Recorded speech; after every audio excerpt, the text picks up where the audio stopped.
حدیث پاک میں ہے کہ جس سے ہو سکے مدینہ مرے، جو مدینے میں مرے گا میں اس کی شفاعت فرماؤں گا۔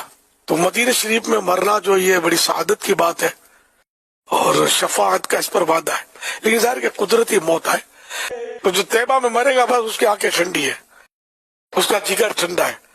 کہ اب یہ کہ مدینہ پاک کو اعلیٰ حضرت رحمۃ اللہ علیہ نے غالباً یہ شفاعت نگر فرمایا کہ یہ وہ شہر ہے کہ یہاں شفاعت کی خیرات ملتی ہے۔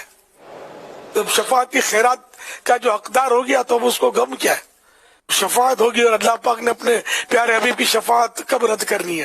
اس کے کرم سے ضرور شفاعت قبول ہوگی، اور جس کی شفاعت فرمائیں گے اس کا بیڑا پار ہوگا۔ اسی لیے ہم بھی تو لائن میں لگے ہوئے نا کہ جب بھی آقا اپنے غلاموں کی شفاعت کریں تو ہم بھی تو غلاموں کی لسٹ میں ہیں نا۔ ہمیں آقا کیوں فراموش کریں گے، کیوں بھلائیں گے؟ ورنہ اپنے عمل کی تو کوئی اساس نہیں ہے۔ عمل کی میرے اساس کیا ہے بجز ندامت کے پاس کیا ہے؟ سوائے ندامت کے کچھ نہیں۔ اب ندامت بھی کہاں ہے صحیح معنوں میں؟